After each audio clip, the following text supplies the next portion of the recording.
안녕하십니까, 강영천입니다. 아주 오랜만에 안전정지에 대한 이야기를 하게 되었습니다. 제가 이 유튜브 처음 시작하고 2019년에 이 안전정지에 대한 영상을 한번 올린 적이 있네요. 이 뒷배경도 시커멓게 해가지고 보기엔 좀 그렇지만 내용은 좋았던 것 같습니다. 한 5,000명 이상이 이 영상을 봐주셨습니다. 이번에 제가 받은 질문 중에 이런 내용이 있네요. 박사님 영상을 즐겨보는 초보 다이버입니다. 안전정지에 관한 것을 보았습니다.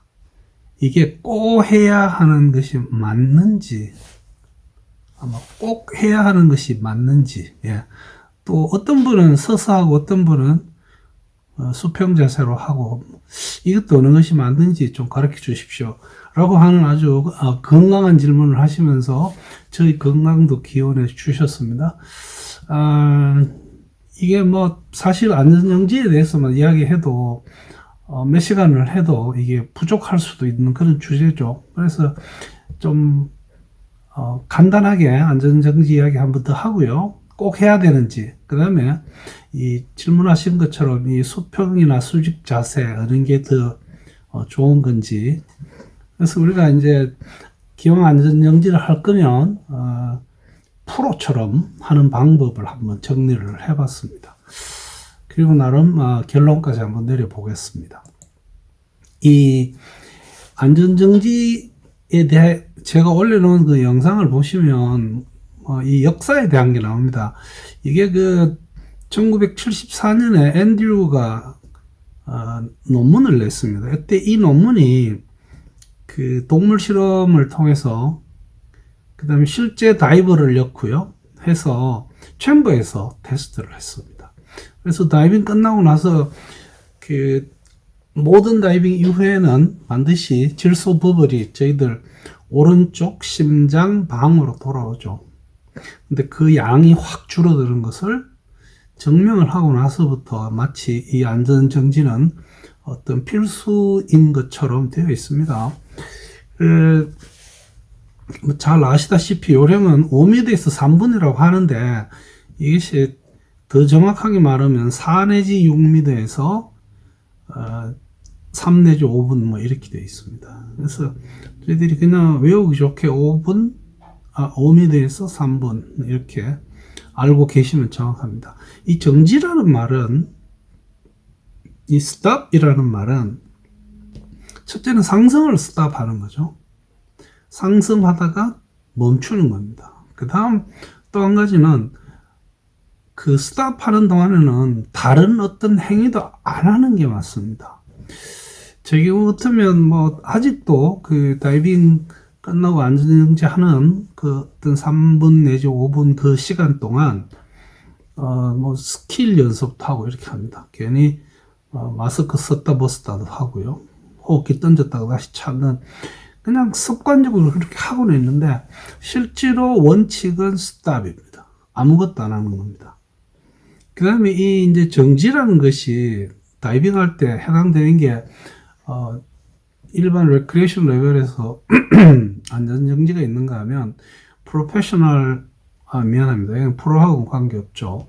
우리가 그 감압정지를 해야 되는 테크니컬 다이빙의 경우는 사실은 이 안전정지 3분하고는 비교도 안 되게 몇 시간씩 상승하다가 멈추고 상승하다가 멈추고 하는 짓을 반복해야 하는 경우도 있습니다. 그래서 이 정지라고 하는 표현이 반드시 우리가 그 레크레이션 레벨에서 하는 안전정지만은 아니라는 것 말씀드립니다.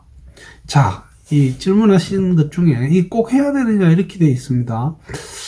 스쿠버 다이빙은 이건 제가 항상 주장하는 표현입니다. 스쿠버 다이빙은 하강의 스포츠도 아니고 반드시 물 밑에서 머무르는 그것보다 더 중요한 것이 우리의 안전을 위해서는 상승을 잘해야 됩니다. 그래서 스쿠버 다이빙은 상승의 스포츠라고 제가 항상 주장을 하고 있습니다.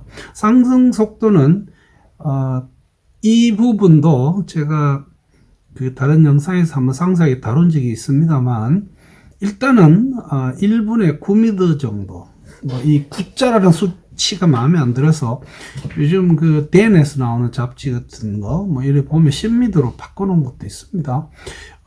모 교육단체의 테크니컬 다이빙 교과서에는 분당 10미터로 되어 있습니다. 근데 이 9라는 수치는 뭐 잘 아시다시피 그 30feet에서 나온 거죠. 그래서 그거를 이제 미터로 바꿔보니까 9가 되는 겁니다. 그 상승 속도를 처음 접목해서 만든 것이 그 미 해군 잠수표입니다. 거기에 우리가 상승 속도를 9m로 보는 거죠. 그래서 이 상승할 때 어떤 추가적인 안전장치로 안전정지를 한다, 이렇게 이해를 하시면 됩니다. 꼭 해야 되느냐? 그것은 아닙니다. 근데 한 가지 패디라는 단체에서 만든 그 Recreational Dive Plan에 나오는 이 1분에 18m 상승하는 그 조건은 반드시 안전정지를 하는 것을 간주해서 나온 수치입니다. 그래서 저는 뭐 개인적으로 1분에 18m를 선호하지는 않습니다. 조금 빠르다는 느낌이 있는데, 일단은 이 수치도 뭐 잘 시행을 해서 지금까지 크게 문제가 없는 수치는 맞습니다.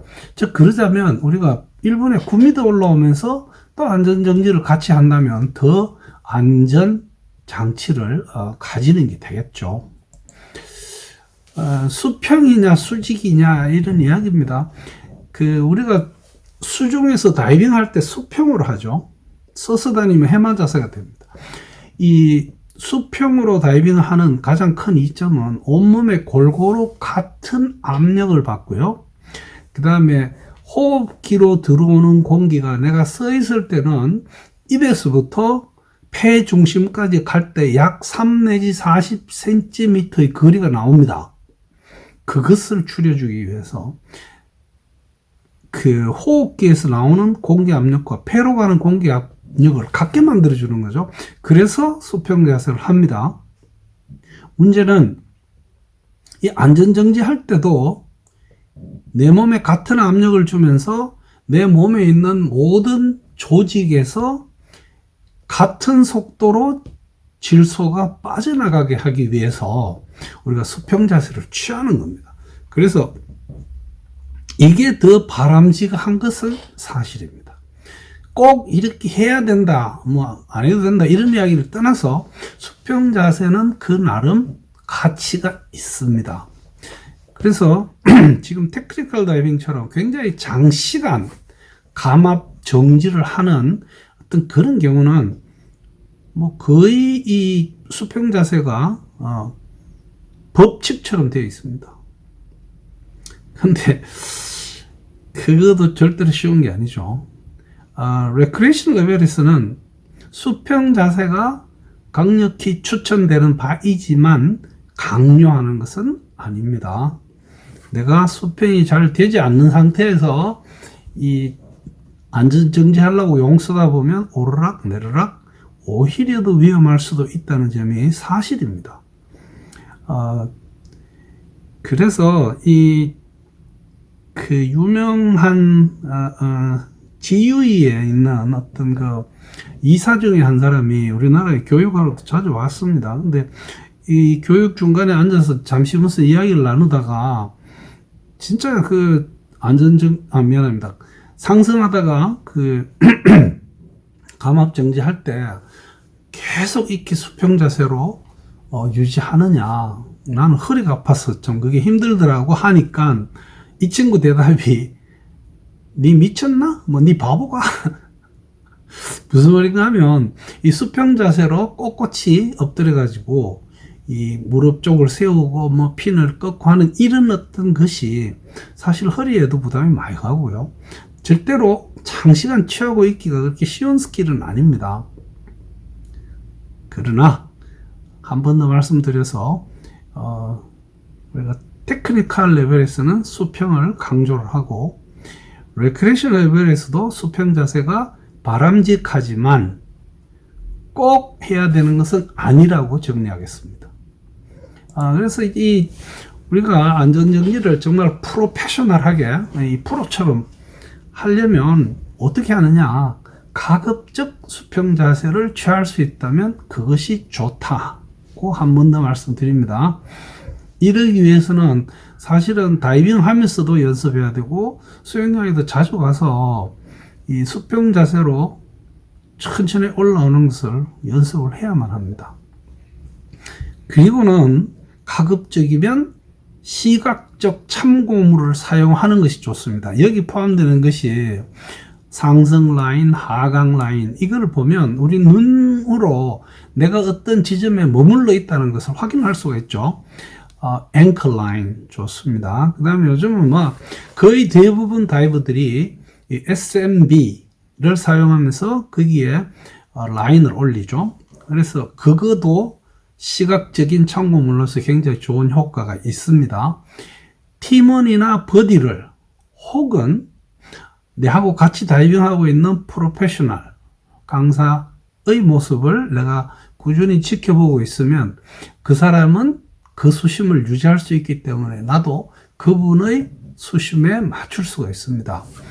그 다음에 이것저것 다 안 되시는 분들은 절대로 눈에서 수심계를 떼지 마시고 수심계에 나오는 수심을 잘 지켜주시는 이런 것이 시각적인 참고물에 포함되겠습니다. 그 다음 한 가지요. 안전정지를 하든 감압정지를 하든 정지할 때는 정지해야 됩니다. 스탑해야 됩니다. 상승도 스탑하지만 모든 활동을 스탑하고 호흡만 하고 있는 것이 정지의 원칙입니다. 그리고 같이 정지하고 있는 다른 버디, 팀원을 계속 주시해주면 그게 바로 프로처럼 안전정지를 하는 그런 모습이라고 말씀드릴 수 있을 것 같습니다. 결론적으로 안전정지는 필수는 아닙니다. 제가 올린 영상 중에서 안전정지를 빠뜨린 경우는 어떻게 하느냐고 하는 제목의 영상도 있습니다. 하다 보면 못할 수도 있습니다. 근데 레크레이션 레벨에서는 내가 특별한 문제가 없으면 상승해서 신경 안 쓰셔도 됩니다. 그리고 혹 어쩔 수 없이 안전정지를 못하고 올라와 봐도 문제를 일으키는 경우가 극히 드뭅니다. 그래서 안전정지에 대해서는 스트레스를 가지지 않는 게 좋다고 저는 생각합니다. 그 다음에 그 정지를 시행할 때는 수평 자세로 하는 것이 바람직하지만 안 되는 거 억지로 하려고 용 쓰는 것보다는 차라리 편하게 써서 천천히 호흡하면서 정지를 하시면 됩니다. 모든 활동을 정지하셔야 됩니다. 안전정지 한다고 써서 찍은 카메라의 화면 구경하고 이런 것들은 사실은 안전정지를 망칠 수가 있습니다. 하다 보면 한참 내려가 있고 하다 보면 한참 올라가 있습니다. 그래서 가만히 정지에 집중하셔야 됩니다. 가급적이면 시각적인 참고물 사용하시고요. 버디팀을 잘 주시하면서 안전정지를 마치면 좋을 것 같습니다. 오늘 질문 주신 분은 이 안전정지 꼭 해야 되느냐 혹은 수평 수직 자세 어느 게 좋으냐 이런 내용이었습니다. 그래서 감사하게 그 질문의 답변을 이렇게 영상으로 남기게 되었습니다. 여러분 청취해 주셔서 대단히 감사합니다.